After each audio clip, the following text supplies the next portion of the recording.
Left jab, uppercut, leave you laid out on the floor. Try to duck and roll, hit and miss. Now you counting stars, should've practiced more. Should've hit the mask, get out there more. Claim that you're the best. You gotta show me, son. Actions over words, baby boy. Is you real or what? Talking way too much, world come. Back sports, talking way too much, world come. Back sports, talking way too much, world come. Back sports.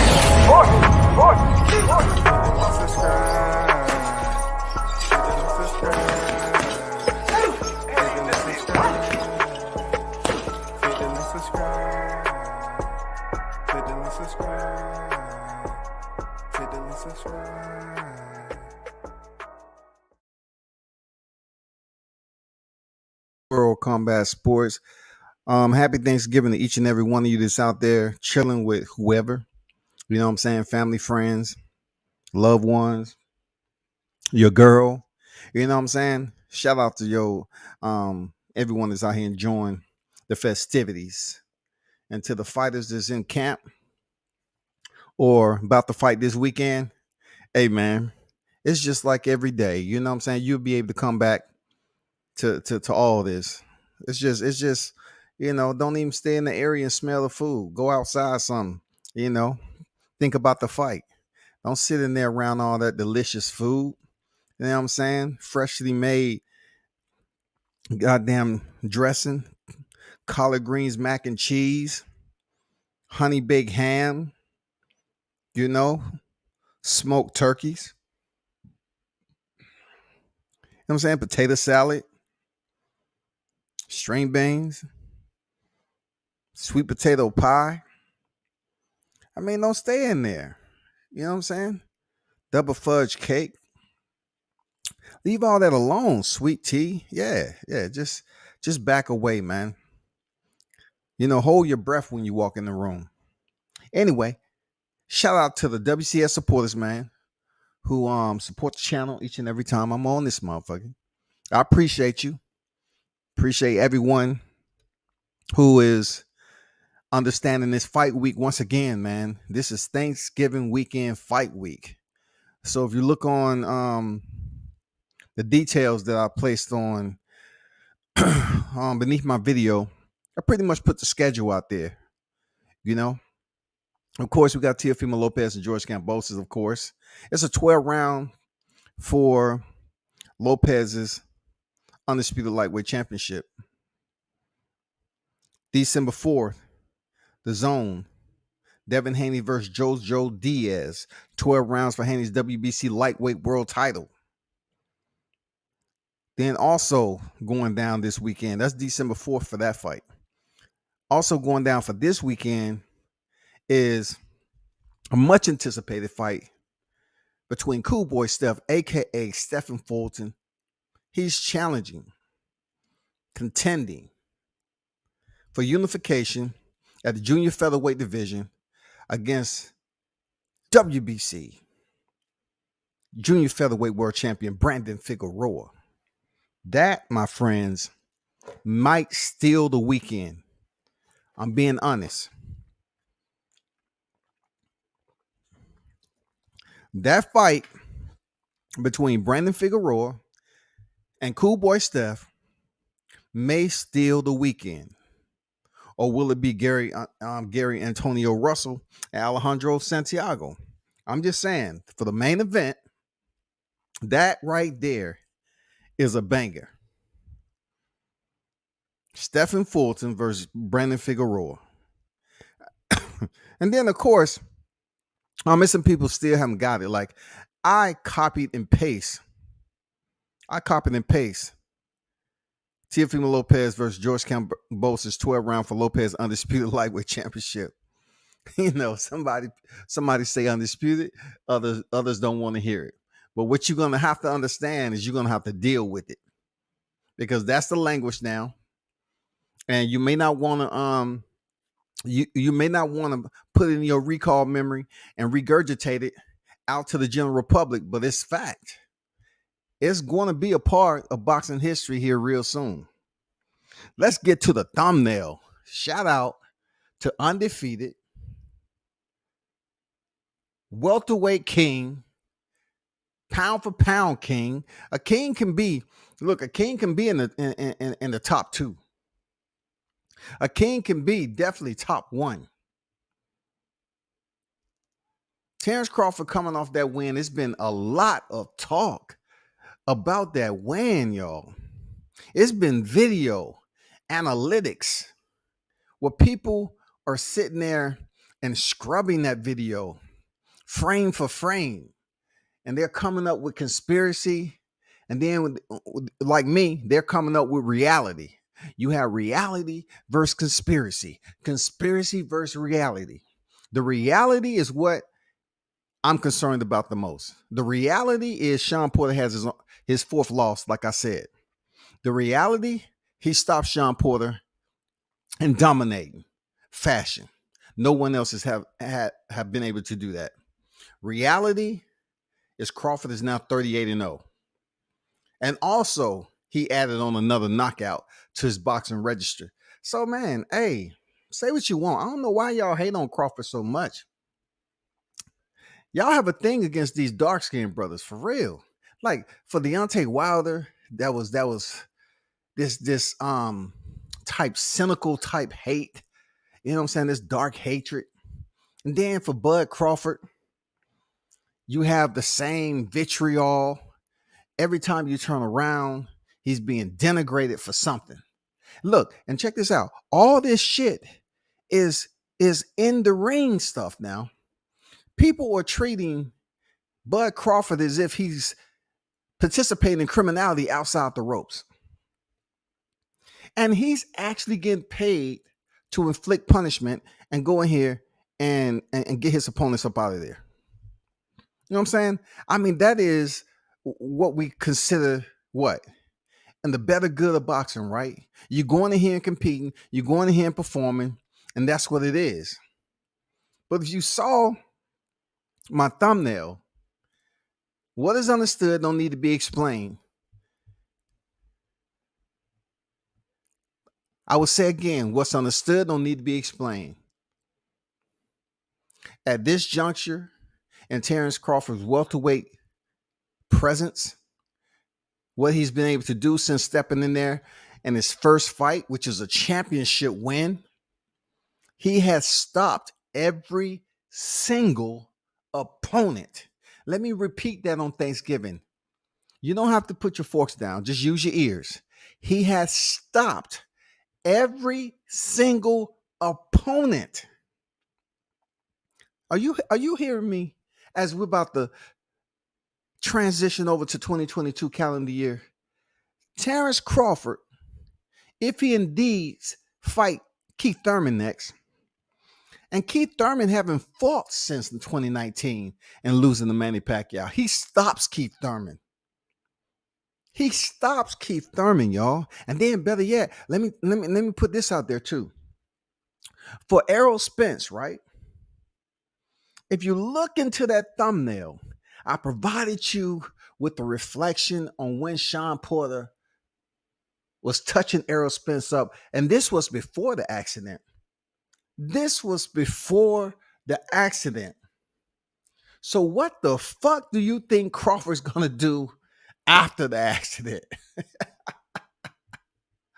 What the fuck am I hearing? Look, Shawn Porter just was stopped by Terrence Crawford, who shot the same Shawn Porter that was in there touching Errol Spence up in a damn good fight, must I say. It was a damn good fight. Shawn Porter was having success, man. He took Errol Spence around the world and back. Terrence Crawford drug his ass the baggage claim and dropped him off. Period. Y'all heard the audio. Crawford asked somebody, they're telling him he behind. Whether it was, something you deem important. Somebody relayed the message that he potentially or allegedly was down in the fight, which turned out not to be true. Somebody might have just wanted to tell Crawford that so he can pick it up and get the results that was pending.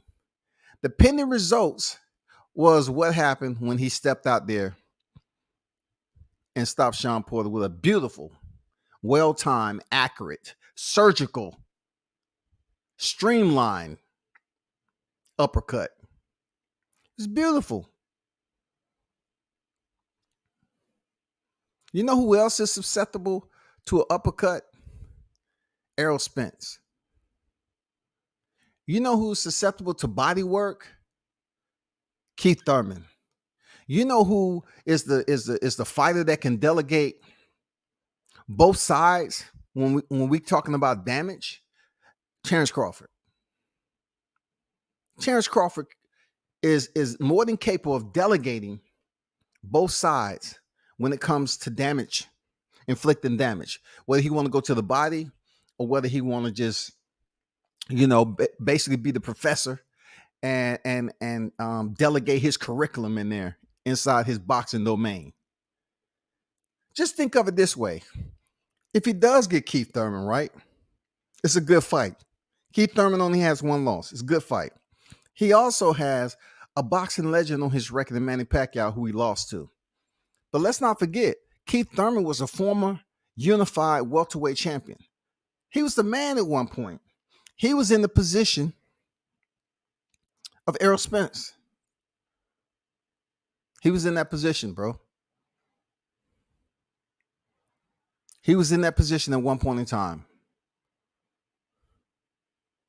And of course, you had, Errol Spence at that time, the IBF champion. And then we all know what happened when Terrence Crawford made it to the division.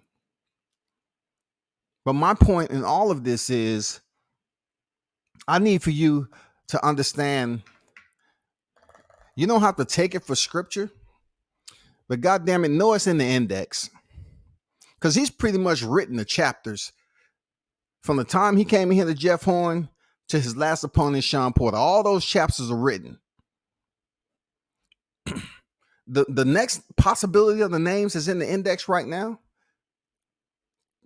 To further prolong his legacy is possibly one of those fighters like Keith Thurman and Errol Spence. It's possible.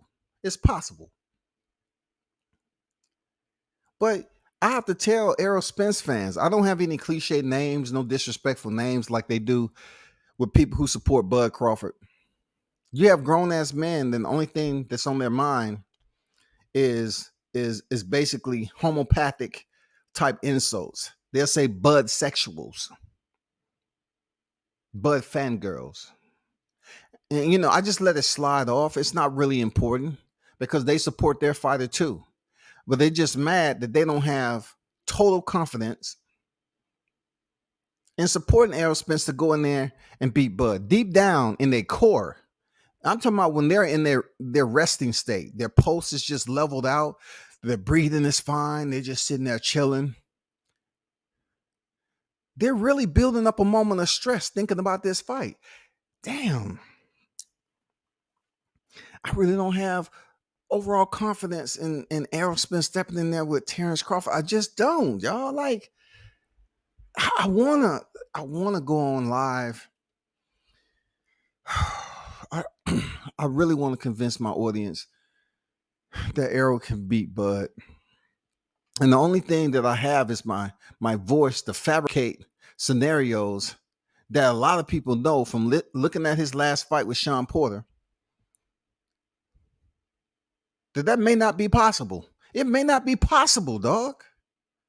But they have to get on here and talk it up because that's the only thing. Like, we've seen action. You wanted to come an opponent of Errol Spence, you got two of them. Both of them relieved of their duties in early fashion. You know what I'm saying? Both of these dudes relieved of their duties.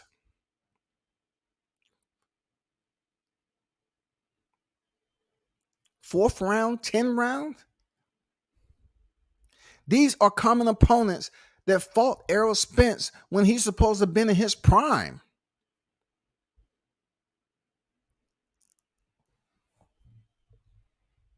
Seriously. So why create scenarios? Why put out conspiracy theories? Why look at it in a sense that Terrence Crawford isn't as good as we know him to be? You know what I'm saying? Why? He's on a 6-fight knockout streak in the welterweight division. Are you not entertained? Are you not entertained? Because truth be told, I try to explain to people, what was the big deal of Errol Spence saying he was going to jump in the ring? Are you seriously going to have the cojones to jump in the ring after Terrence Crawford just stopped Shawn Porter, the first man to ever do it? No, Errol Spence did exactly what I believed he would do. Talk it up, put his name out there for free promo, show up, go against the grain from what he said he wouldn't do. He said he'll never show up to Bud Crawford's fight. I don't give a fuck if it's the correct English or not. He said, I'll never show up to his fights, blah, all this other shit. There he is, sitting in the audience. Because he had to see for himself, because he's been in there with Shawn Porter, right? He had to sit there and witness greatness that's before him. He had to go in there and witness a 3-division champion, formerly undisputed, on his way to being unified if he chooses to at welterweight. Trap Media on deck. Andrew Charles on deck. Jay Ocho on deck. Salute, bro. Happy Thanksgiving. Hey, happy Thanksgiving to all you all that's in the chat. Appreciate you.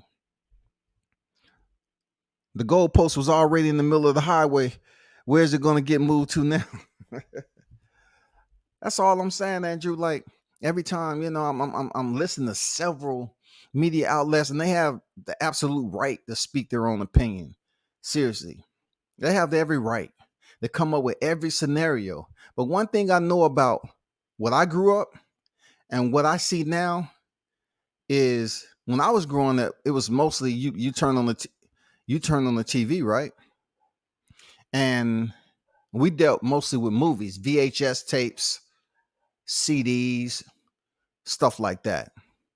That's when I was growing up. Now you have social media where you're able to have certain connection with individuals who have the ownership to vocalize themselves on a platform. They're not the entire sole proprietor, but they are the microcosm of a social media platform. So with that, they can create their own scenarios. You know what I'm saying? They can come up with their own storylines. It's called reality TV. And the good thing about reality, when it comes to the sport of boxing, is that a lot of these fights has always been televised. Some of these great fights. A lot of people these days, you can tell them some bullshit on social media. If it's enough people to co-sign on that bullshit, they will follow. It's quite opposite of looking at television and seeing something happen and people say, I don't believe that. No, I don't believe it. See, I'm trying to explain to you. When I was growing up, it was movies. They put any scene in there. They do special effects and all this shit. Now we having reality TV. We having situations play out in front of us. But reality TV for boxing has been in existence for quite some time. But it's the transition on the psychological perception of the viewer. The viewers are up here looking at Terrence Crawford, go in here and stamp his name on another knockout, right? But then, just because Kenny Porter gets in there and say, well, he didn't train properly, he didn't prepare properly, and the crowd start to jeer, boo, boo. Shawn Porter in there throwing a tantrum, hitting the canvas, punching the canvas like someone didn't heat up his ball of milk correctly. His shit was damn below room temperature.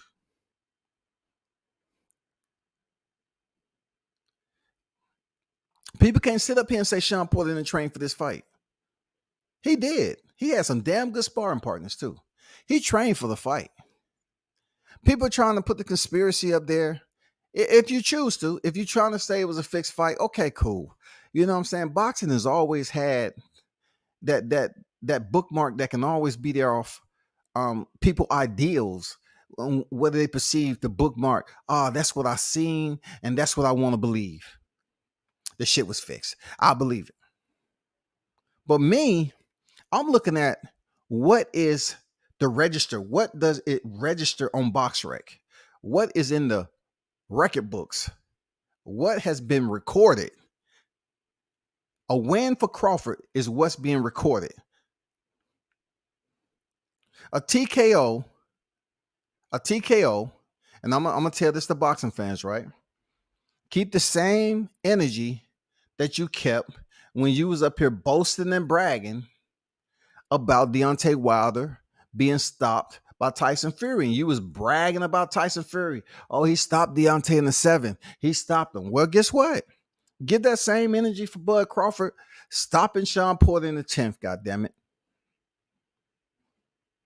A lot of you niggas out here, you only supporting Errol because a lot of other motherfuckers supporting Errol. But deep down in your heart of hearts, you want to switch over, but you know you're going to get a backlash. That's why I never roll with the group. I pretty much been a self-thinker on my own, self-processing. A lot of you cats want to support Bud, but you've been supporting Errol heavy. You never really had the confidence and the courage to change over off what your eye test was giving you from the performance, the graded performance. Now you stuck. Come on, man. You know Terrence Crawford fucks up Errol Spence. Y'all know this shit, but you just don't have the courage to switch over and say, you know what, I'm unsure about Errol Spence, man. Going in there. He walked out of the arena after he told everybody that he was showing up to this fight. He was going to jump in the ring.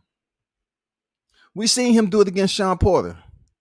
You know why it was so comfortable for him to do it with Sean Porter? He told y'all in reality TV, in front of Terrence Crawford, there was an easier route. That's why he jumped in with Sean Porter. He came in there fucked up. He jumped in the ring with Sean Porter. And I just want to say to everybody, Adrian, I just want to say I want a next. I want a next. He took away Sean Porter's shine, and Sean Porter agreed, and he still didn't fight Errol Spence the next fight. But they end up fighting. And Sean Porter, the split decision, it could have went either way. But check this out, though. What you seen from Terrence Crawford and Sean Porter, it wasn't no motherfucking UD. It wasn't an MD.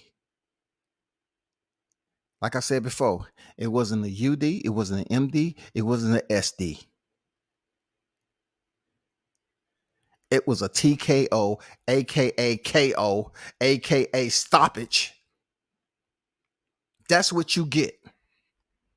Cooking with Sir Senior on deck. Crawford beats EJ and he knows it, and his fans knows it. Adrian in his rocket voice. I know, man. Man, talk to him, Sir Senior. I'm trying to spread the word out here about this boxing shit, man. I'm not trying to be no Nostradamus, but I'm just telling you, it's a lot of cats out there. And shout out to the ones who rock with Bud heavy. Shout out to the ones who's been supporting the champ forever and a day. And then his greatness continues to play out in front of you. But then you have these individuals who are saying, well, it ain't no well. Because if you understand what you're looking at, it don't need to be explained, homie. It doesn't need to be explained. You don't have confidence in Errol Spence. Errol Spence walked out of your life when he's supposed to split the ropes and went in there and goddamn faced up. And say, I know you just finished, you stopped a common opponent of mine. Guess what? I'm here right now. This is quite different than the first meeting we had in front of Bob Arum. Terrence Crawford's not signing anybody. He just sealed his 6th knockout. He's finished all his opponents. That would have been an opportune time for Errol Spence to then get some respect and credibility back amongst his fans, man. And also show some integrity in front of the lens that he's going to stick to his word. Right now, he's telling bogus ass wolf tickets, dog.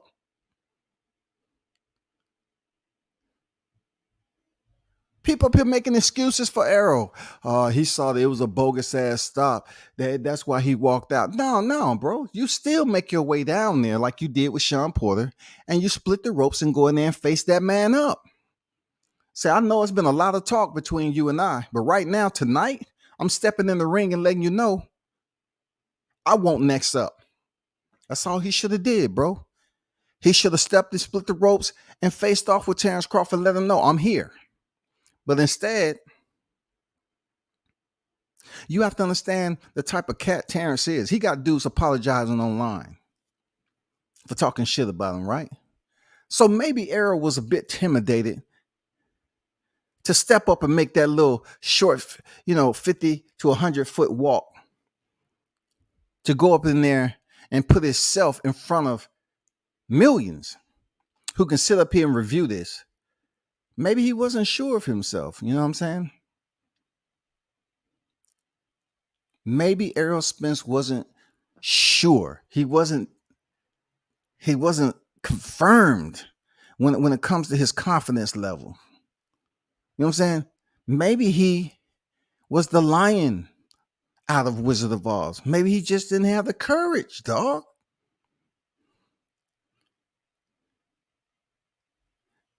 Seriously, maybe Errol Spence thought about that shit. Like, you can't put it off on your boys. I know your boys is whatever. They have nothing to do with your decision. You basically have told the public what your intent is, and you fail to carry out that intent. That's selling bogus ass wolf tickets, bro. Why are y'all not damn putting him on front and holding him accountable for selling bogus ass wolf tickets? Everybody and their mama was sitting up here talking, oh, we're going to see what Terrence Crawford do when Errol Spence steps in the ring. And then when the shit doesn't happen, they don't even come up here and lay the motherfucking heat to Errol Spence for letting them down. They just skip on over it. Well, you know what? Terrence Crawford, he still doesn't beat Bud. I mean, Errol Spence, he still doesn't beat Errol Spence.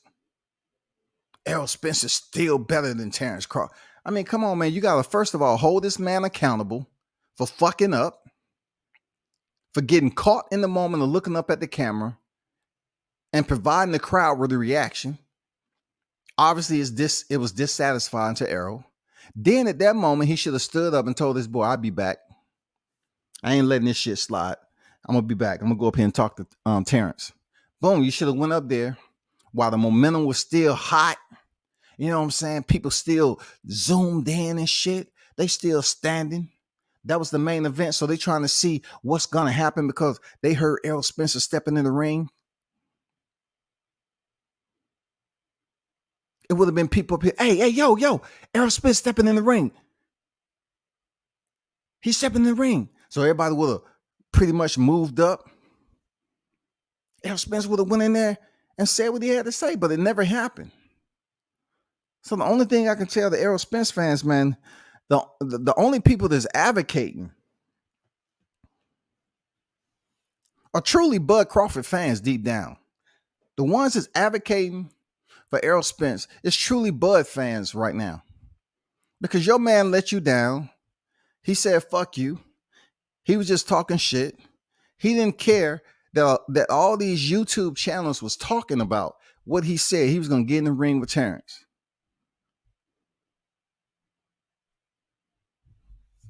King Mitch on deck. What's good?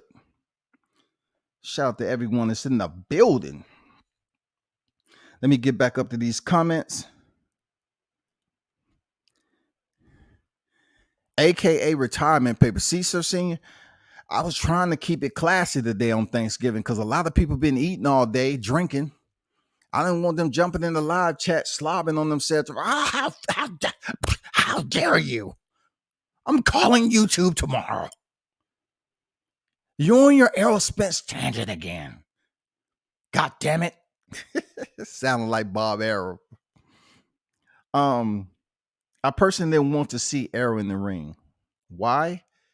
What was he going to say? Definitely wasn't going to say let's fight, or he would have. I would have liked him to pretty much adhere to his words there, Andrew. If you spoke on it, have some integrity, bro. This is boxing. Boxing lives. They're hydrated off trash talk. Boxing is hydrated off trash talk and is more so hydrated off getting in the ring and backing up your trash talk. You have to promo one way or the other when it comes to combat sports. A closed mouth would never get attention in combat sports. Now, only a certain few can do it, but I'm just saying a closed mouth, this day and time, they need something out of you. They need something.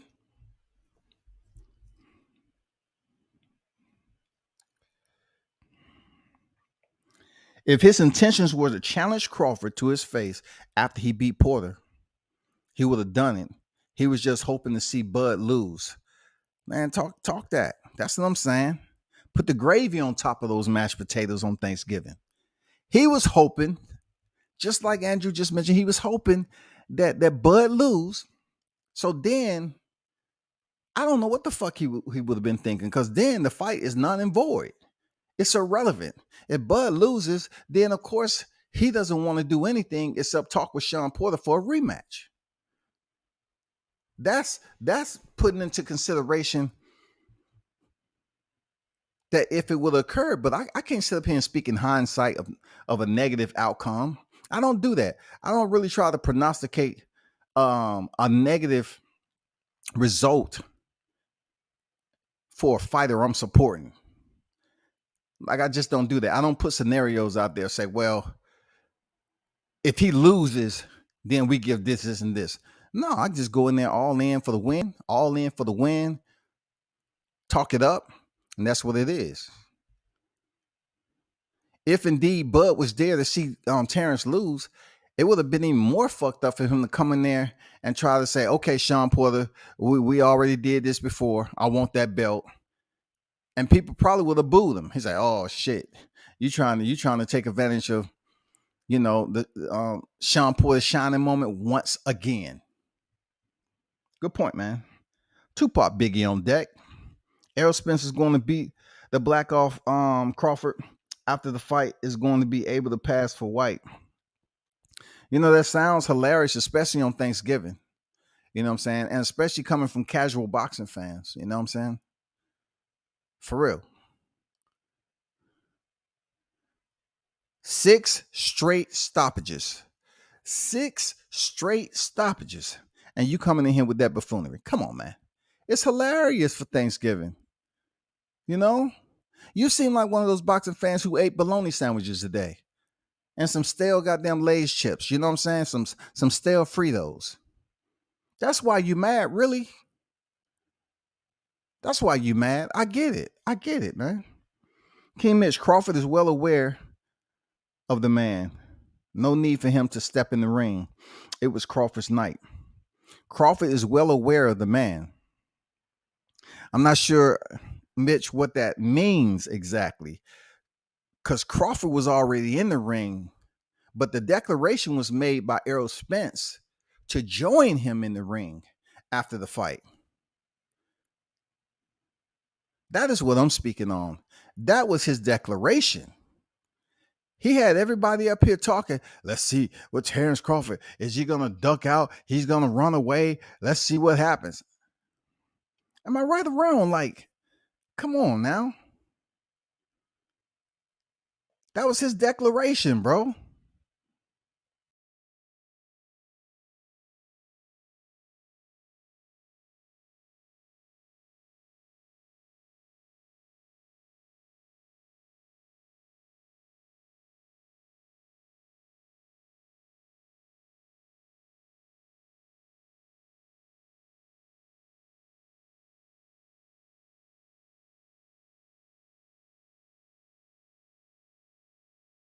Hey, hold on for a quick minute, people.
We back. We back. Crawford is okay. I read that comment.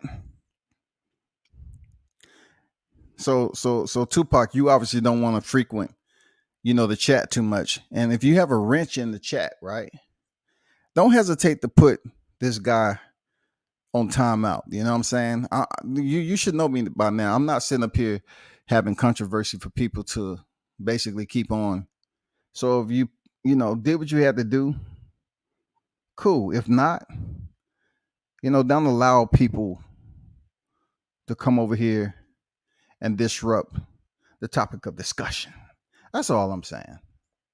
Because you're gonna have people that's angry and hide behind names, but then when you drop the link, they don't even show up. You know what I'm saying? And grown ass men out there, we've heard bitch so many times. We heard that. We heard men calling other men bitches all the time. And that if that still has an effect on you in certain circumstances, let's just say social media, then that's your issue. All Spence got left on the resume is the Garcias. And the narrative is that Spence chased out of the kindness of his heart not to close out those shows. But he could have if he wanted to, allegedly. Allegedly, we going off allegedly. So Spence is being, look, if you have a hashtag man down there, Andrew, what does that mean? Man down in boxing is the fact that you appear stretching cats out. Man down mean they're not gonna make it to the final bell. That's what that's about. That's man down, shouty. That's man down. So we can't make excuses that he was doing charity work. We can't say that, Andrew. That's not how we get down. We can't say Errol Spence was in here doing charity work, because he definitely wasn't doing charity work for Kell Brook. He definitely didn't give charity work to Lamont Peterson. He definitely wasn't giving charity work to Carlos Ocampo, Yordenis Ugas. Oh, my bad. It's certain names that Errol Spence don't have on his resume, like a Manny Pack. My bag. I'm throwing out a projected opponent he would probably like to face before he stepped in there with Crawford. Just like he wanted to face Manny Pacquiao, right? My bag. I'm getting ahead of myself. He surely don't want to step in there with Yordenis Ugas and allow Yordenis Ugas to shine on him like he did Pacquiao. Errol Spence really don't want that shit to happen. That would just derail his entire career. We're talking about an eclipse on YouTube. Certain individuals that's up here talking about Errol Spence, they wouldn't know what to do. They'd be on suicide watch. I'd be up here. I'm gonna say, listen, in all respect, I know I will get a hold of all the channels, right? You know what I'm saying? All the 11 or 12 channels that support Errol Spence, right? I would get in contact with them and I would say, listen, I know a contact to a unemployed life coaches that can get you back on track. Just allow maybe 5 to 10 minute counseling sessions in the aftermath of your boy losing. I think it was better for Yordenis Ugas to do it instead of Crawford, because Yordenis might go to a unanimous decision win, but Crawford will more than likely knock Errol the fuck out. That's all I'm saying. I got the life coaches on tap. All right. Errol, don't face Yordenis Ugas first, y'all.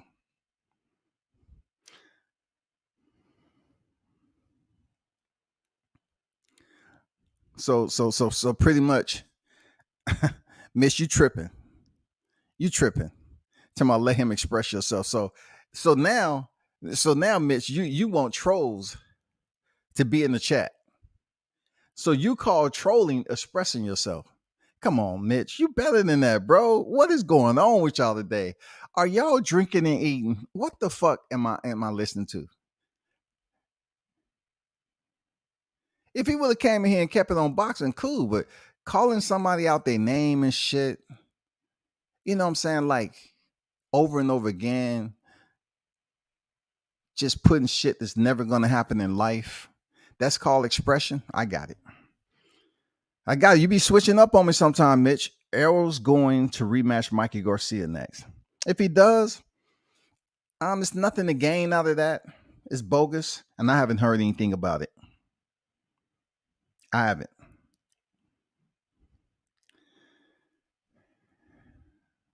I know, right, J. Ocho? You know what I'm saying? When somebody come in here and say beat the black off of him, and then Mitch up here talking about let him express himself. That's if let me check something right quick before I even get on Mitch. Let me check something right quick, Shawty. I want to make sure I'm not on Mitch for the wrong reason.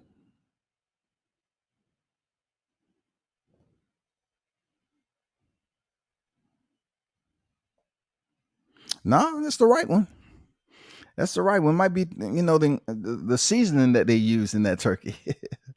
Think about this. All of EJ top fights was Mikey, Danny, Porter, Brooke. Bud fought all of them or better already. Listen, next they're going to be saying this, they're saying. They're going to just eliminate Mikey, right? Because Bud will stop Mikey. He just isn't the guy that's going to bring any type of attention. You know what I'm saying, with Terrence Crawford. Terrence Crawford need nothing but solid dance partners right now. So he sit up here and disperse of Bud and Brooke. Now, Danny Garcia comes into the equation after taking that ass whooping. I know that's not going to happen because he's planning on moving up to 54. But his fan base, Errol Spence fan base, will sit up here and advocate intensively and say, God damn it, we need to see Danny Garcia. He has a chin. There's no way. He's never been stopped. They're going to start basing the opposition off who's been stopped. Sean Porter was that guy. But now Danny Garcia, he's proven to have a solid beard on him, right? A very respectable chin strap. That's Danny Garcia. Now they're gonna be putting Danny Garcia's up here. Well, look at it this way: if Terrence Crawford go in there and stop Danny Garcia, then yeah, he's ready for Errol. Yeah, he's basically stopping Errol Spence opponents. But do you think we need to look at how Errol Spence punished Danny Garcia? That he's not the same. You know what I'm saying? But they're not going to back it on up to what Keith Thurman was able to do to him.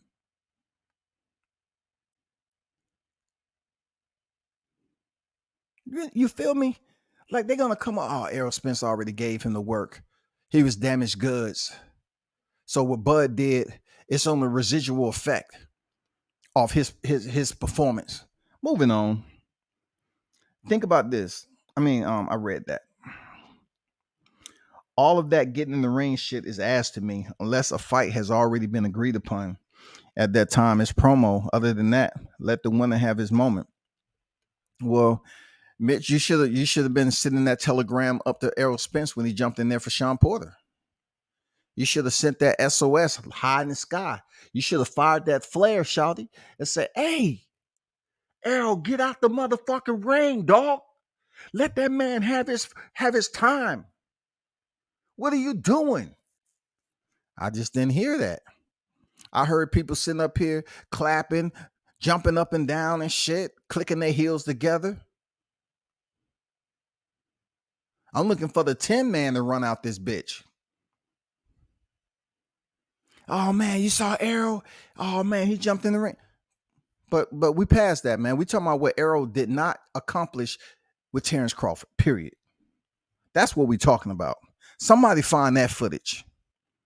Tell me why it was so easy for him to do it with Sean Porter, but he was hightailing it out of the arena once Terrence Crawford stopped his common opponent.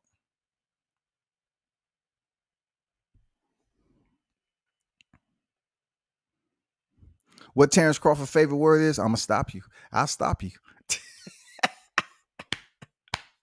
What's Crawford's said? I'll stop you. This man has stopped every opponent. And they was up here saying, oh, his opponents is trash. His resume doesn't compare to Errol. But then we already know what means a lot when you become the first to do something, right? You become the first to do something. We all know that holds more validation than being the second, third, and fourth to do it. So therefore, when it comes to Sean Porter never been stopped, y'all got to give that man his credit. He stopped Sean Porter, dog. You can't just put it on Kenny Porter. Oh, WCS don't know what the fuck he talking about. His dad stopped it. The shit was fucking stopped.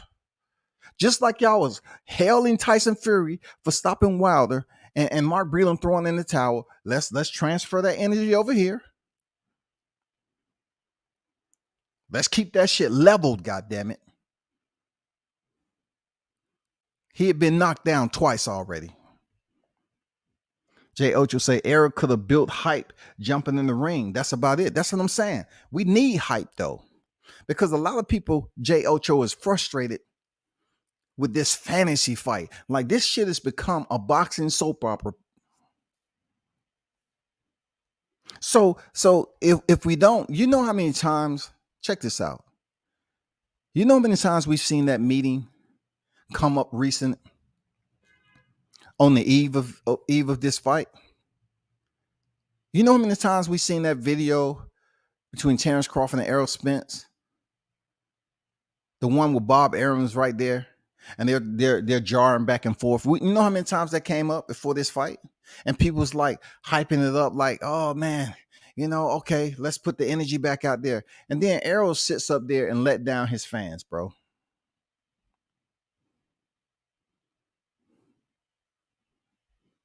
Errol Spence is the last hope over there in Derek's gym. He's the last freaking hope. Jermell Charlo can give a damn about the fans. The last hope over there to keep some relevance is Errol Spence. He should have jumped in there and just provided some hype. That's all. I know this much. I'm not trying to see Bud wait 8 months to fight Keith. Then what? Wait another year to fight Spence? Bud don't need to wait on anybody. He can make moves. Absolutely agree with what you said, right? Okay. So look at it this way, right? 2019,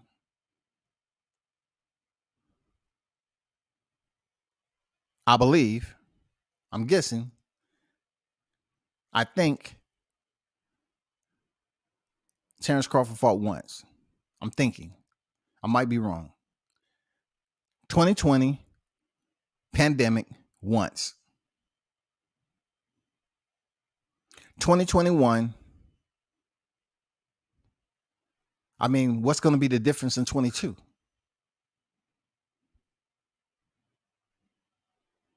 What's going to be the difference? If these guys are fighting once and twice a year, what's going to be the difference? He gets Keith Thurman, let's say 8 months. Let's put it at June. Let's put it at June.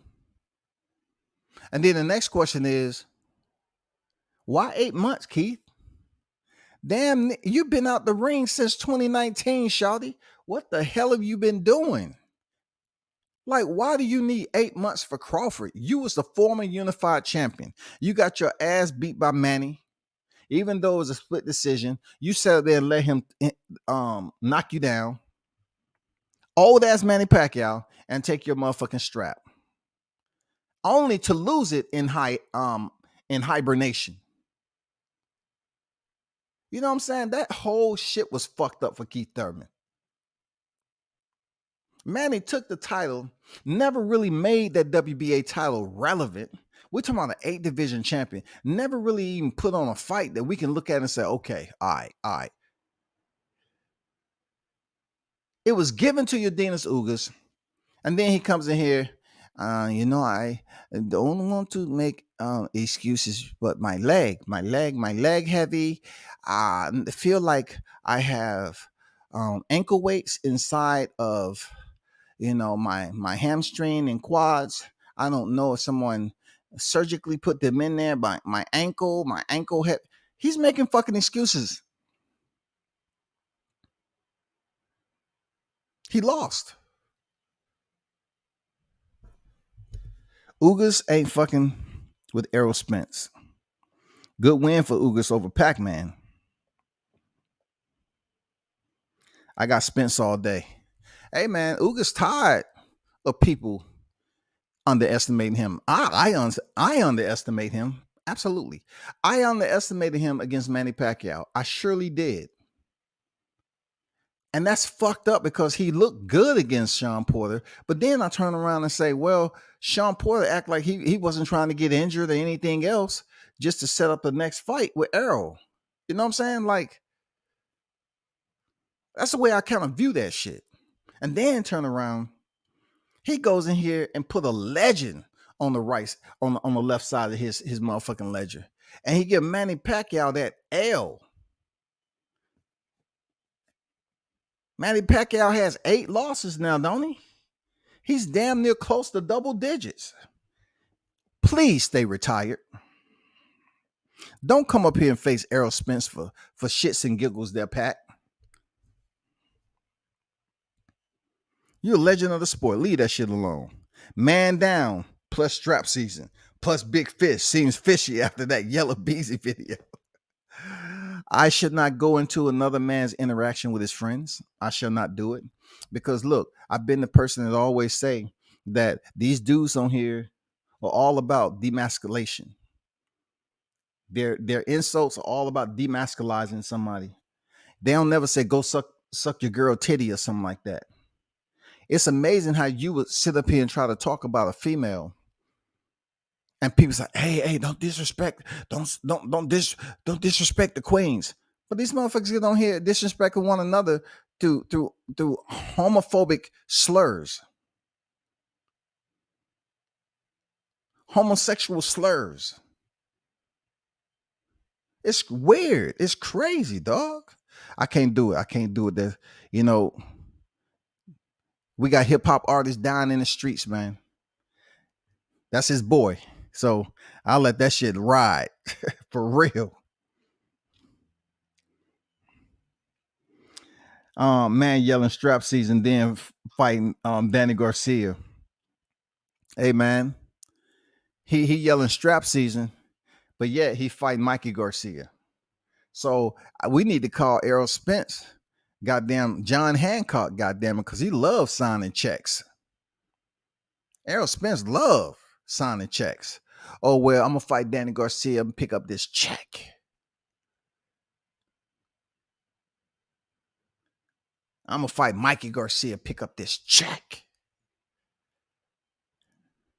Because he can sit up here all day and talk about, well, I don't need no tune-up fight. God damn it, it looked like you was jacking motherfucking Danny Garcia up. That was a tune-up right there.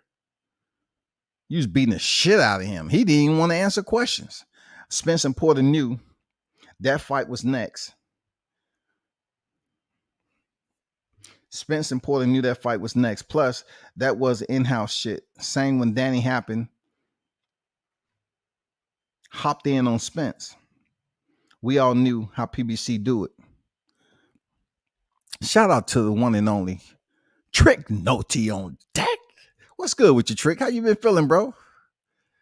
What's good over there, man? The Oracle is in the building. I got to call Trick Noti the Oracle. This man be supplying info behind the scenes like he's the goddamn plug without even being seen as the plug. Shout out to Trick on Thanksgiving, dog. D Hodges, what's good, OG? What's up, WCS in the chat? Salute everyone. Happy Thanksgiving. Happy Thanksgiving to you, D Hodges. D Hodges been goddamn coming to the channel for a cool, long minute, shouty. A lot of innuendo in their speech.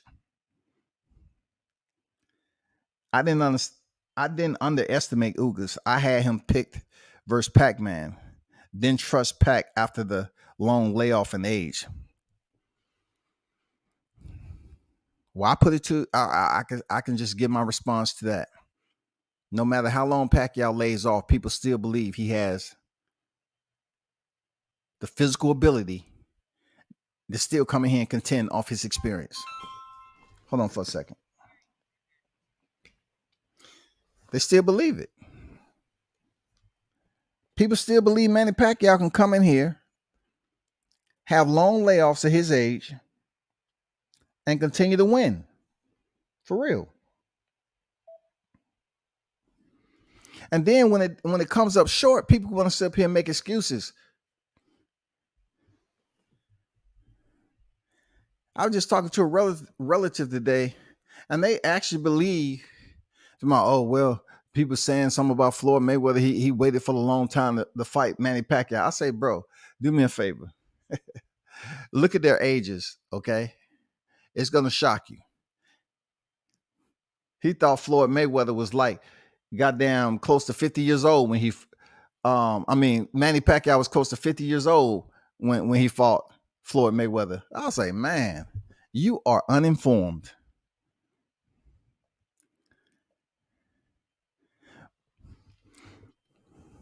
But what y'all think, man?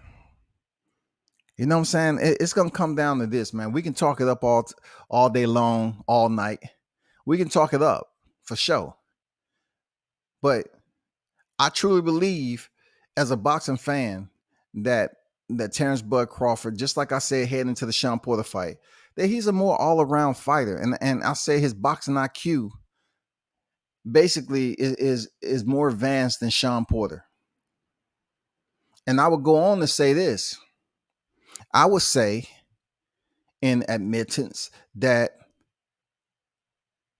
Terrence Crawford boxing IQ is higher than Errol Spence. Y'all need to digest that any way you feel like, and don't use a chaser. Let that shit just sit in your motherfucking throat like a salt tablet and figure it out. Terrence Crawford boxing IQ is higher than Errol Spence. What if Errol Spence wouldn't have landed that left hook? The fight was close as shit. But what separates Terrence Crawford fight supposedly being close was that was just a verbal. The scorecards came out. They're already out here. I'm just saying, when Terrence Crawford chooses to release the offensive game plan and basically enforce, we're talking about enforce his own dog walking style, it becomes a problem for his opposition. When Terrence Crawford is put in a space where mentally he's been told that, hey, you need to turn it up. No problem. I'm good. No problem. He's one of the best closers in boxing, and that to me is a problem with Errol Spence, man. Errol Spence ain't closing motherfuckers out. Don't come in here talking about no Carlos Ocampo that landed a 1-2 on Errol Spence before he stopped him. Real seriously. Who is Errol Spence stopping in this boxing game? Terrence Crawford is 6 in the slab. He's 6 strong in this motherfucking welterweight division. When you look down, all the motherfuckers are stoppages. It don't matter if it's a TKO or KO, motherfuckers are stoppages. And people still want to sit up here and talk about Errol Spence destroys Terrence Crawford. That's no way that you believe that, yo. You don't believe Errol Spence destroys Terrence Crawford. You're waiting for a full moon so you can howl with the other wolves. Ooh, ooh, ooh, ooh, ooh. I hear you, dog. Keep on howling. Let's get these wolf tickets out there. We need to sell all these wolf tickets, goddammit. People are losing faith in Errol Spence. Keep on howling. That's all that's going on, people. Wolf tickets. Terrence Crawford has shown and demonstrated he's that dude. But more people want to think it's hip hop and they trying to sit up here and make a mixtape all the time and come up with different scenarios. Well, let me take you back to this right here. Gamboa, nobody's fucking talking about Gamboa no more. Gamboa's already did what he had to do, moved up and got stopped by Gervonta Davis. No one's talking about Julius Ndongo because Showtime displayed Terrence Crawford up there with the big names. Alexander Usyk, Canelo Alvarez, and all those people. They displayed Terrence Crawford's name up there as a 4-belt champion, undisputed. That is absolutely factual, and that is in the record books. So you need to let that shit go that, nobody, somebody do respect it. Because y'all was the ones up here talking about they didn't have Teofimo Lopez up here. So obviously they respect the 4-belt champions, undisputed, and that's what they displayed in front of millions. Terrence Crawford was a part of that. You know it, I know it. So what needs to happen next? You tell me. I'll be remiss if I didn't tell you that I don't believe Terrence Crawford will wait for Keith Thurman to fight in the middle of the year, unless it's going to be around, April or something like that, and then it sets him up for another fight at the end of the year. It'll be good to kind of have an Errol Spence, Terrence Crawford end of the year fight. It'll be great.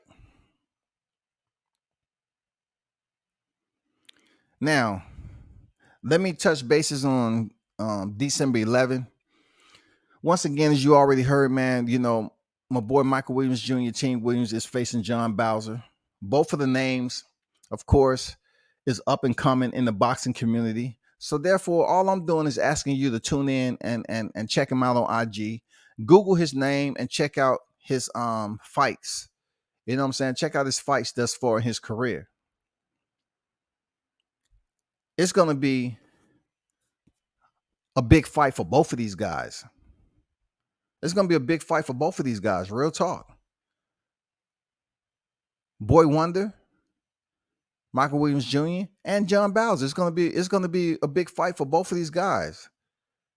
But in support of Michael Williams Jr., it's no ifs, ands, or buts. He has to go in here and defeat John Bauza, period. The man is 19-0. He has to go in here and defeat John Bauza in Madison Square Garden. No options. He has to go in here and defeat him. The reason why I'm saying he has to is this is his first fight on that particular stage, and it's against John Bauza, an individual who's already fought on TV and is 15-0. That's a big fight for him. He's not getting any spoon-fed opposition for his television debut. I'm talking about top ranked. So therefore, he's getting John Bauza. And John Bauza, respectfully, is a solid opponent for Michael Williams Jr. Michael Williams is trained by Roy Jones Jr. and also his dad, Michael Williams Sr.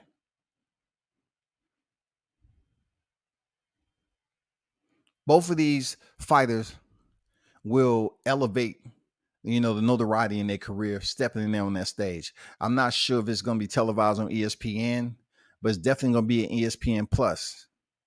You know what I'm saying?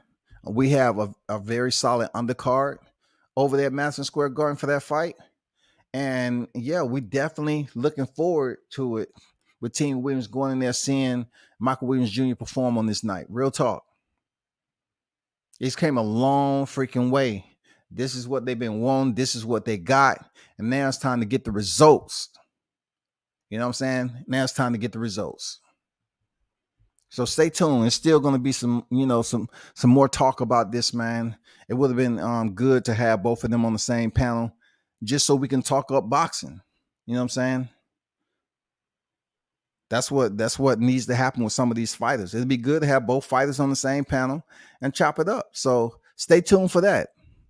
I definitely has spoken to his pops about it, and we're going to check that out. We're going to try to make that happen. Teofimo Lopez, George Kambosos, right? Teofimo Lopez is pretty much saying he has an injury right now. Teo is another fighter that I support. He's pretty much has been on an all-time high coming off those title, that bout with Vasily Lomachenko, who didn't have a rematch. I mean, he's been on an all-time high, bro.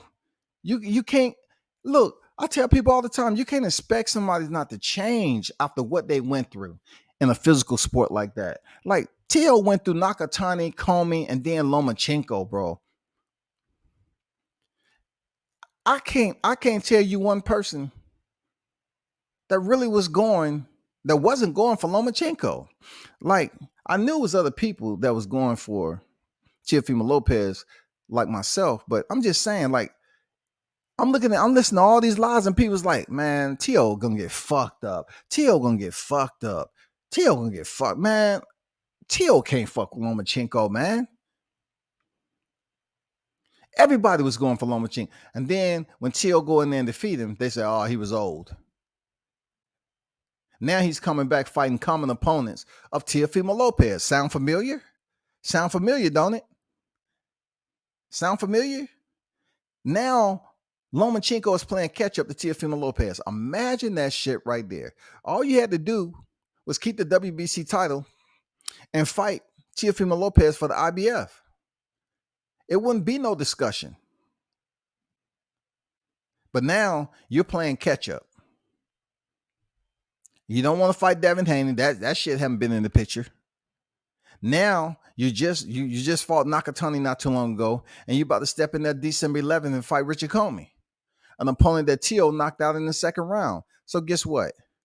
He's going to try to go in there and one up Teofimo Lopez. Why? Because it takes me back to the Mason Menard. It takes me back to the Mason Menard. Another compeer here is in the division has stopped Menard in 9 or something like that. Teofimo went in there and stopped him in the first round. So it's always this braggadocious comparison of opponents. And right now we have Terrence Crawford going through his second slate of common opponent and Sean Porter. And then we have Vasyl Lomachenko fighting Richard Comey, which is a common opponent of Teofimo Lopez when he was ascending to his championship prominence. When he faced Nakatani, Lomachenko faced Nakatani. Now he's facing Richard Comey. Now Richard Comey doesn't have a belt. It all boils down how he looks. How does Lomachenko look against Richard Comey? Teo's path to his belts is very respectable, culminating with him beating the man in a lot of people's eyes. Yes, sir. I mean, you definitely have to respect what Teo was able to do. Now, there's chatter on a variety of things, right? They're saying that Teo has mentioned that he's injured. So we all know that this is a big fight for Teofimo. The second bullet point, there's been scuttlebutt pretty much claiming that Teo may vacate the belts. You know what I'm saying? That's if he beats George Kambosos. Either way it goes, this is what is going to go down in history, that he is the unified lightweight undisputed champion. Like I tell many people, and I say it again, you may not want to use that. You may not want to basically reiterate that language in the same format that I did. A lot of people are not going to use undisputed. I get it. But you will sooner or later. Give it a year or two, you will be saying he was undisputed with the franchise belt. Because Mauricio Sulaiman is going to pretty much insert 2 more franchise belts in 2022. I'm sure of that.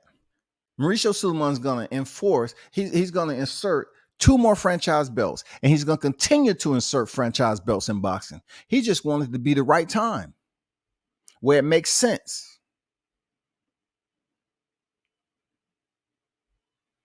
That's all I'm saying. He want to make it the right time, just like he did Juan Estrada and Chocolatito. He came at the right time. Boom, franchise champion. Fuck Ron Fasai. He ain't important right now. We want to see this trilogy. Seriously. So therefore, for Teofimo Lopez, man, this is a big fight, dog. This shit has been delayed 3 times, man. Triller was initially the purse bid winner. They defaulted, and now Matchroom is taking it.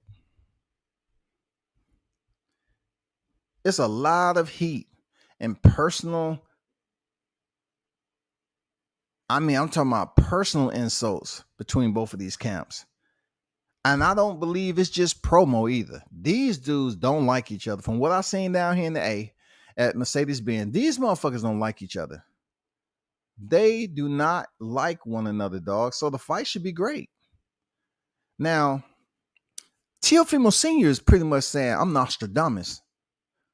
And Teo, my son, is going in there and stopping Kambosos in one round.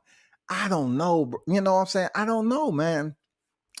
he doesn't give me that confidence to co-sign on that shit.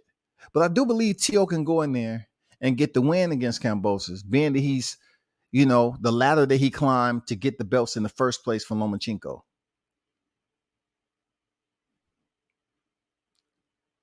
Teo has decent amount of power and he can box. So therefore, if you want to overlook Lomachenko and what Teo was able to do the first half of the fight, then so be it. That's your downfall. You have to include that in your assessment, that he did well against Lomachenko, who many people thought had too much footwork.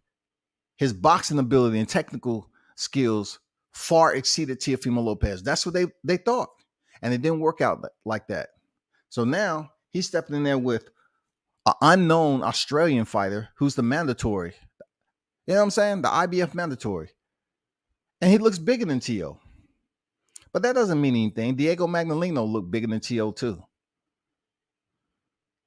You know what I'm saying? Nakatani was taller than Teo. So it really don't matter. You can look big in clothes and shit. It don't fucking matter. At the end of the day, you got to step through the ropes and fight. And you know how many times we've seen fighters step in there that look bigger than their opponent? And they wound up losing? Yeah, it happens all the time, people. But this is the part that I'm trying to tell fighters where you have to be marketable, right? Teofimo Lopez has just announced that he's going to be in Creed 3.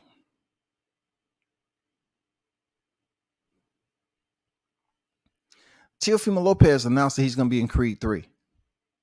Now, I'm going to be honest with you. That doesn't mean he's going to make super millions, because I must run down the roster of individuals that's been in movies. Antonio Tarver. You know what I'm saying? Hey, come on, man. There's been boxers that's been in movies. Tony Bellew. Come on, man. Gate Rosado. This doesn't mean Teo is going to retire, dog. This pretty much is just saying that it's up in his portfolio. Now he's a star athlete and he's an actor. Like, I'm going to be honest with you. Andre Ward, his one-liner was classic. I got next. God damn, dog. That shit was classic, dog. Who's next? Who's next? I got next. I'm next. Whatever he said, I'm next. That shit shut down the room like, oh shit. I don't know what Teo's line is going to be. Like, you got to look at Victor Ortiz of all people.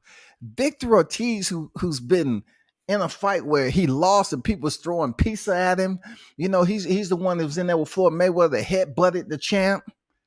Victor Ortiz had some questionable loss. This man was in Expendables, wasn't he? Ronda Rousey was in the movies in MMA. Randy Couture was in movies.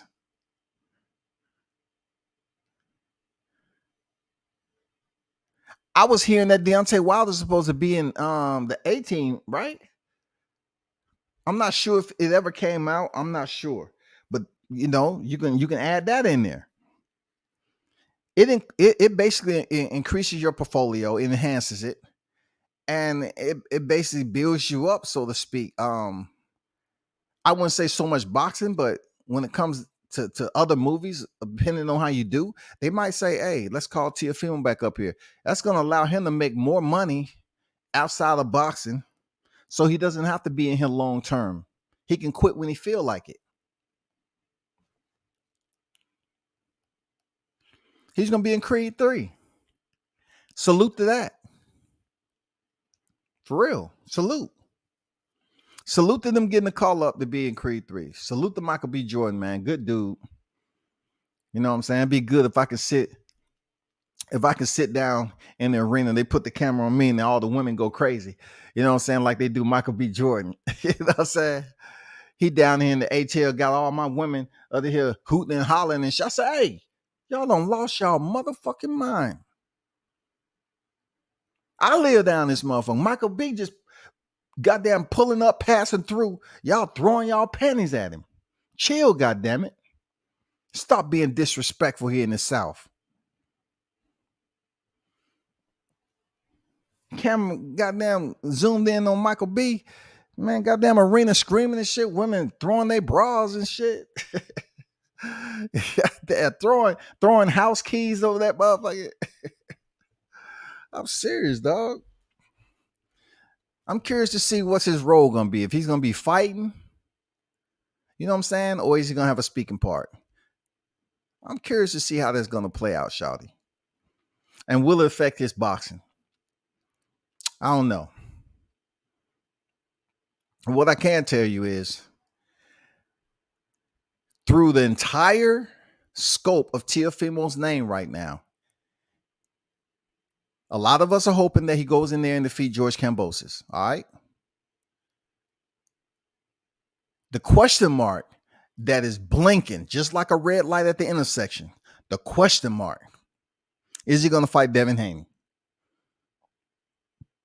This is my take on this whole deal. If Teofimo Lopez, if you continue to say you're going to fight Devin Haney, you're going to fight Devin Haney, you're going to fight Devin Haney, man, you have to take yourself out of the wolf ticket line, and you have to man up and say, man, let me go ahead and clear all this shit up, and I'm the best of this lightweight division. Now, of course, Teofimo don't have to do this shit, but Devin Haney does have the coveted WBC world title. So in order to clean the motherfucking table, dog, I'm talking about yanking all the shit off the table with everything being on the cloth and everything, just yanking, clearing the table in the lightweight division.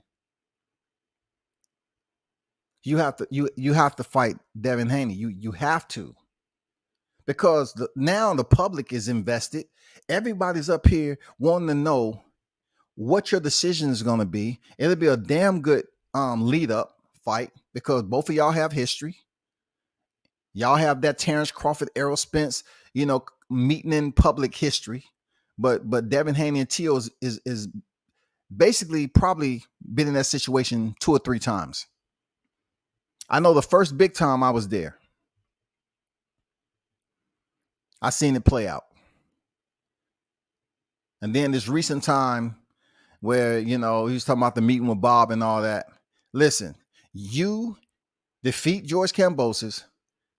The boxing public wants to see you pretty much clear everything up of who's the best in the lightweight division.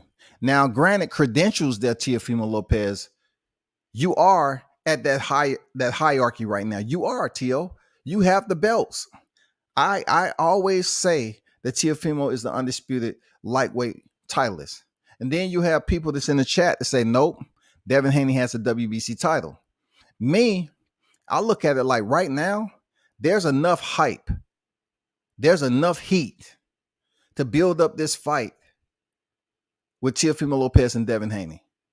Devin Haney gets past Jojo Diaz, which I see that fight, him boxing the ears off Jojo. Jojo's a tough dude, though. But pretty much, you're talking about the hand speed that Gary Russell presented. You're talking about the hand speed that Devin Haney is going to present. I mean, come on, man. We saw what happened with Jorge Linares.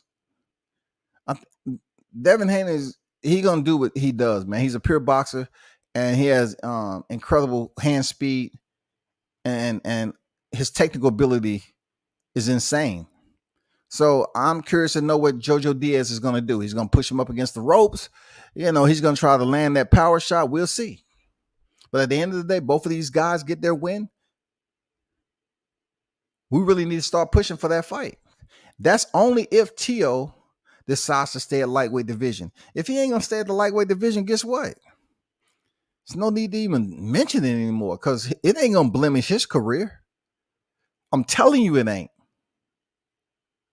I'm telling you, y'all. I don't care what Mauricio Suleiman say.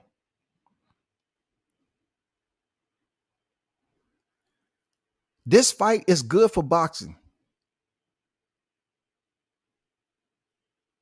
This fight is good for boxing. Both of these guys get past their next opponents. If T.O. comes out there saying, well, I'm gonna vacate the belts and all this, yeah, he gonna get some backlash. Absolutely. It's deserved.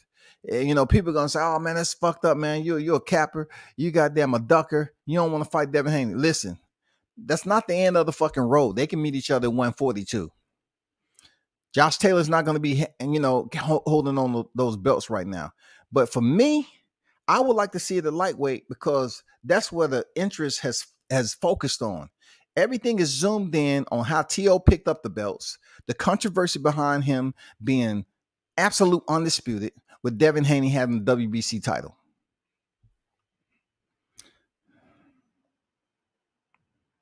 Just to entertain that thought, he could vacate all the belts but keep the franchise. Absolutely. But listen, it would do him no good to keep the franchise. It'll just be pointless for him to keep the franchise.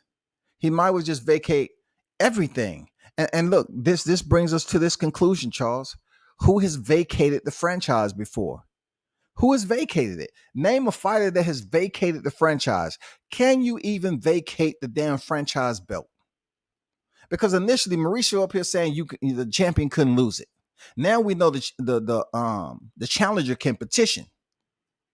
But can the champion vacate?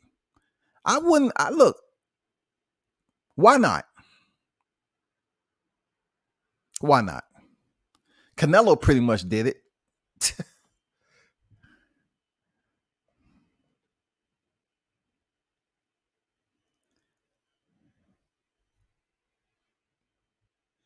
I got to look at some Kambosos film. Teo looks strong. I like the Creed movies, especially too. They grew on me. Absolutely. Absolutely. I like them. Teo Young Goat. Trap Media on deck. What's good with you? KG on deck, man. So, yo, WCS salute from Supreme Beast. What up, Supreme Beast? I forgot that was you, man. Shout out to Supreme Beast Boxing Talk on deck in the building, bro. Y'all definitely check out Supreme Beast Boxing Talk, man. Solid brother, man. Check him out. Follow him, man. Be having some damn good content. Appreciate you for pulling up, KG. Supreme Beast Boxing Talk in the building. Andrew say T.O.'s title should be the unified franchise champion. That still sounds good. Not to me, like, no, man, we got to get the U. We got to talk about the U word. It's the separation there, Andrew, between unified and undisputed. It's a distinct separation when you're talking about notoriety, goddammit. When you're talking about credentials, they may be spelled with the first letter, right? They may sound a bit the same when you talk about the prefix.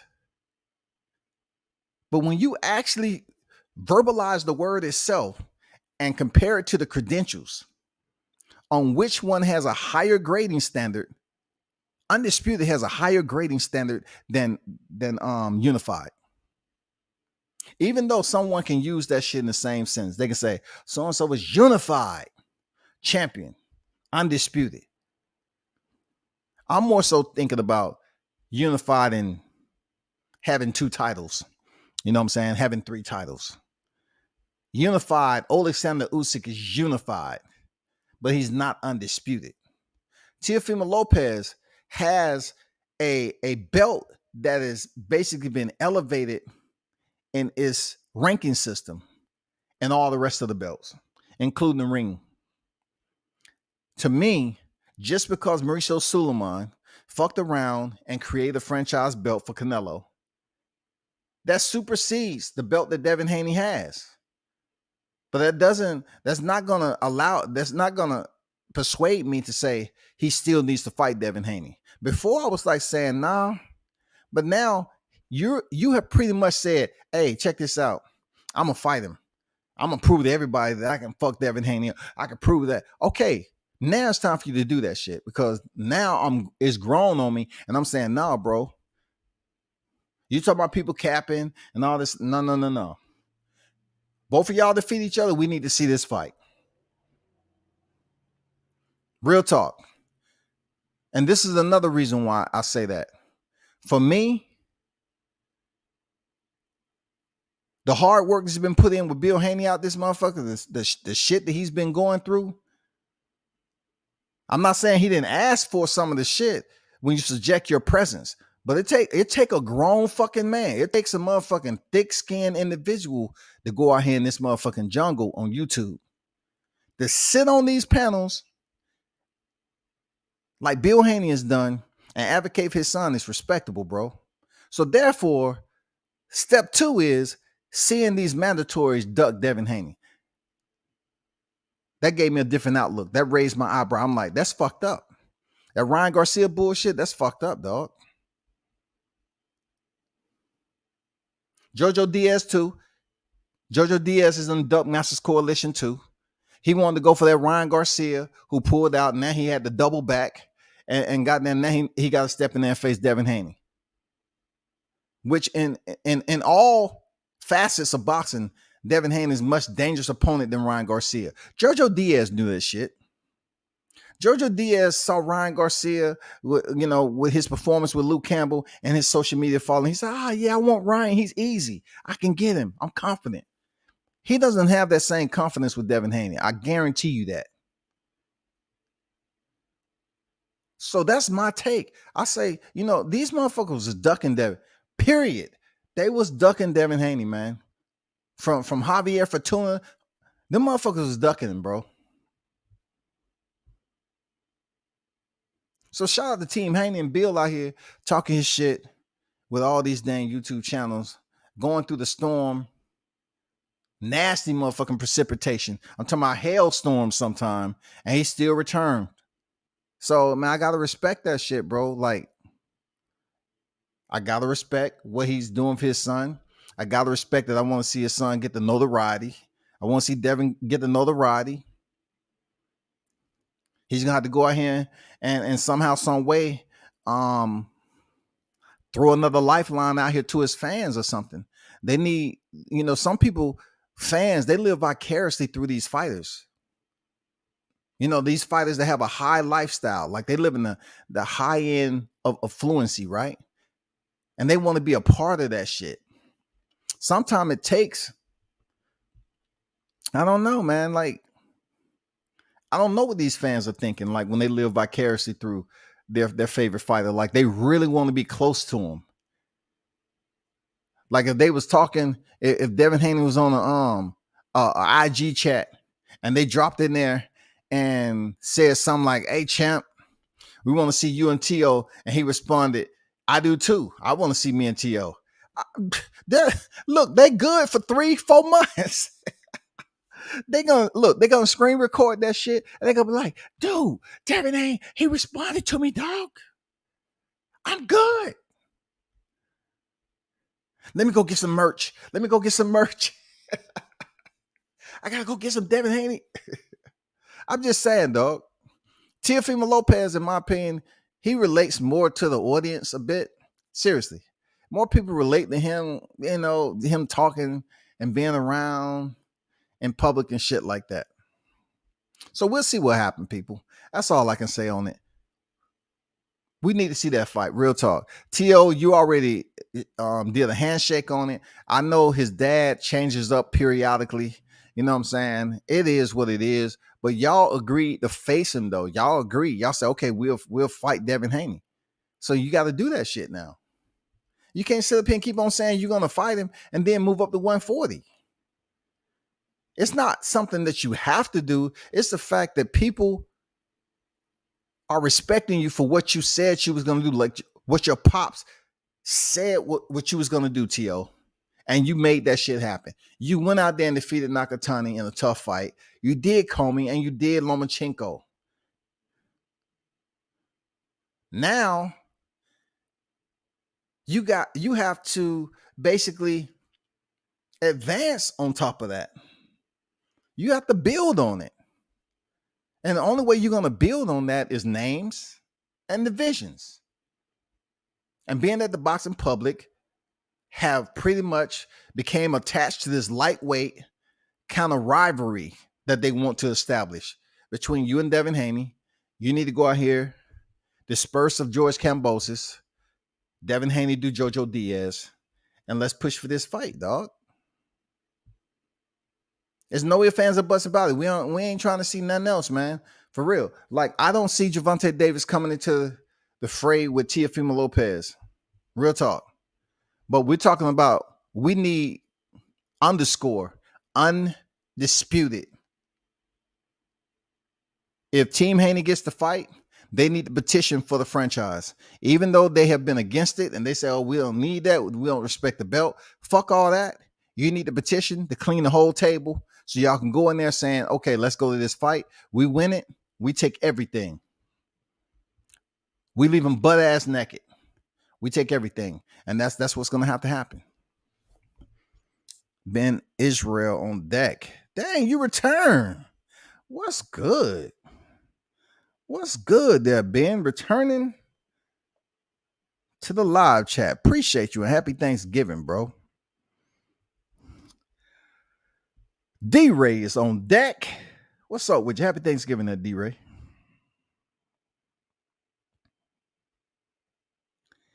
Andrew say Haney's stature way bigger than JoJo. That surprised me when they faced off. I still like the matchup though. Well, look at it this way. JoJo, man, he took one fight. Moving up the lightweight, Javier Fortuna. I seen Javier Fortuna quit in person against Adrian Granado. So to see JoJo go in there and pull out a win, hey, it is what it is. But he hasn't fully, in my opinion, he hasn't fully acclimated to the lightweight division yet, shawty. And I don't know how long Devin Haney is going to be at the lightweight division. But one thing we can say for certain is that he come in shape. He's disciplined. He promotes a healthy lifestyle when it comes to boxing. And you can take it from there. Jojo Diaz? What happened with Jojo Diaz now? What happened? What happened with that IBF title? I know there's some personal shit going on and all that, but did he not lose it on the scales? Okay, then. All right. I'm just saying, JoJo looking big. I just hope he's able to make this 135 pounds again. There's no questions. And they go in there and get it in. You know what I'm saying?